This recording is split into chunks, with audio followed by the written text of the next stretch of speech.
ఈ ఫాస్ట్ కల్చర్లో బామ్మలు తాతలు అద్దెకు దొరికే కాన్సెప్ట్లు చాలా దేశాల్లో ఉన్నాయి. ఇక ఓ అడుగు ముందుకేసి భార్యలను కూడా అద్దెకు తీసుకునే సంస్కృతి కూడా 1-2 దేశాల్లో ఉంది. ఇక ఇప్పుడు ఓ దేశంలో భర్తలను అద్దెకు తీసుకుంటున్నారు, అది కూడా గంట చొప్పున. అదేంటి అనుకుంటున్నారా? మీరు విన్నది అక్షరాల నిజం. అయితే ఇలా భర్తలను అద్దెకు తీసుకోవడం వెనుక పెద్ద సామాజిక సమస్య ఉంది. దాని కారణంగా అందమైన పెద్ద పెద్ద చదువులు చదువుకున్న వారికి కూడా భర్తలు దొరకడం లేదు. దీంతో వాళ్ళు వేరే దేశాల యువతను పెళ్లి చేసుకోవాల్సి వస్తుంది. ఇక అలా కూడా కుదరదని వాళ్ళు ఏకంగా భర్తలను అద్దెకు తీసుకోవాల్సి వస్తుంది.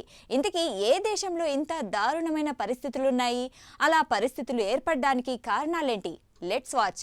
ఇక మన దేశంలో అయితే అబ్బాయిలకు సరిపడా అమ్మాయిలు లేక పెళ్లిళ్ల విషయంలో నానా తంటాలు పడాల్సి వస్తుంది. మంచి తగ్గ సంబంధాలు దొరక చాలా యువత పెళ్లిలే చేసుకోవడం లేదు. కట్నం లేకపోయినా సరిపడా జోడు దొరికితే చాలు అనుకుంటున్నారు. కానీ యూరప్లోని ఓ దేశంలో మాత్రం పరిస్థితులు దీనికి పూర్తిగా భిన్నంగా ఉన్నాయి. అందమైన అమ్మాయిలకు భర్తలు దొరకడం లేదట. దీంతో వారు చివరికి భర్తలను అద్దెకు తీసుకోవాల్సిన పరిస్థితి వస్తోంది. ప్రస్తుతం యూరప్లోని లాట్వియా దేశంలో పురుషుల జనాభా వేగంగా తగ్గుతోంది. ఇది రోజువారీ జీవితాన్ని ప్రభావితం చేస్తుంది. మహిళలు భర్తలను ఏరి కోరి తెచ్చుకోవాల్సి వస్తుంది. అందమైన మహిళలు ముఖ్యమైన పనులు చేయడానికి గంటకు పురుషులను నియమించుకుంటున్నారు. ఇక లాట్వియాలో పురుషుల కొరత తీవ్రంగా ఉండడం వల్ల మహిళలు గంటకు భర్తలను నియమించుకుంటున్నారని న్యూయార్క్ పోస్ట్ ఒక కథనంలో పేర్కొంది. ప్రధానంగా ఇంటి పనులకు సహాయం చేయడానికి పురుష సహచరులు లేకపోవడంతో ఇబ్బంది పడుతున్న లాట్వియన్ మహిళలు హ్యాండీ మ్యాన్ అద్దె సేవలను ఆశ్రయిస్తున్నారు. దీంతో అక్కడ పురుషులకు డిమాండ్ పెరిగిపోయింది. పెళ్లి చేసుకునేందుకు ఇంటి పనుల్లో సహాయం చేసేందుకు భాగస్వామి దొరక్క మగతోడు కోసం ఆ దేశ మహిళలు నానా పాటలు పడుతున్నారు. గత్యంతరం లేక ఇంటి పనుల్లో తమకు చేదోడు వాదోడుగా ఉండేందుకు భర్తలను గంటకు రోజుల లెక్కన అద్దెకు తెంచుకుంటున్నారు. లింగ నిష్పత్తిలో తేడా భారీగా పెరిగిపోవడం వల్లే ఆ దేశంలో ఈ వింత పరిస్థితి నెలకొందని చెబుతున్నారు. ఇక లాత్వియాలో పురుషుల జనాభా కంటే మహిళల జనాభా 15.5% అధికంగా ఉంది.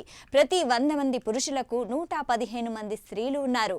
అదే 60 ఏళ్లు అంతకంటే పైబడిన వారి విషయంలోనైతే పురుషుల కంటే స్త్రీలు 2 రెట్లు అధికంగా ఉన్నారు. దీంతో తమ రోజువారీ జీవితంలో మగవాళ్లే లేకపోయారని, పని ప్రదేశంలోనూ ఎటు చూసినా మహిళలే కనిపిస్తున్నారని ఆ దేశ మహిళలు వాపోతున్నారు. దీంతో ఈ దేశంలో కోమాండ్ 24, మెన్ విత్ గోల్డెన్ హ్యాండ్స్, రోమాండ్ బార్బీ, ఐవీ, హస్బెండ్ ఫర్ అన్ అవర్ వంటి వెబ్సైట్లు సేవలను అందిస్తున్నాయి. ఈ పురుషులు ప్లంబింగ్, వడ్రంగి, మరమ్మతులు, టీవీ ఇన్స్టాలేషన్ వంటి పనులను నిర్వహిస్తారు. పెయింటింగ్, కర్టన్ మరమ్మతులు, ఇతర పనులకు నిర్వహించడానికి మగవాళ్లు వెంటనే వస్తారు. అయితే మగవారి కొరత పెరగడంతో అనేక మంది మహిళలు ఇంటి పనుల కోసం ప్రత్యేకమైన సేవలకు మొగ్గు చూపుతున్నారు. ఇంటి పనుల్లో చేదోడు కోసం అక్కడి అందమైన మహిళలు భర్తలను అద్దెకు తెచ్చుకుంటున్నారు. ఆన్లైన్ ప్లాట్ఫామ్ ద్వారా భర్తలను బుక్ చేసుకుని వచ్చిన వారితో కలిసి ఇంటి పనులు పూర్తి చేసుకుంటున్నారు. అయితే ఈ దేశంలో మగవాళ్ల సంఖ్య రోజు రోజుకి గణనీయంగా పడిపోతుంది. దీనికి ప్రధాన కారణం పురుషుల్లో ధూమపానం 3 రెట్లు ఎక్కువ ఉంది. అధిక బరువు, ఒబెసిటీ సమస్య ఎక్కువగా ఉంది.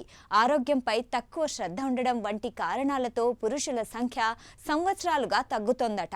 అయితే ఇలా భర్తలను అద్దెకు తెచ్చుకునే పద్ధతి లాట్వియాకే పరిమితం కాలేదు. యూకేలో 2022లో తన వ్యాపారమైన రెంట్ మై హ్యాండీ హస్బెండ్ కింద తన భర్త జేమ్స్ ను చిన్న ఉద్యోగాల కోసం అద్దెకు ఇవ్వడం ప్రారంభించింది. ఇంటి పనులకు జేమ్స్ గంటకు రుసుము వసూలు చేస్తున్నారు. మరి రాను రాను ఈ కల్చర్ లింగ అసమానతలున్న వేరే దేశాలకు కూడా పాకే అవకాశం ఉంది.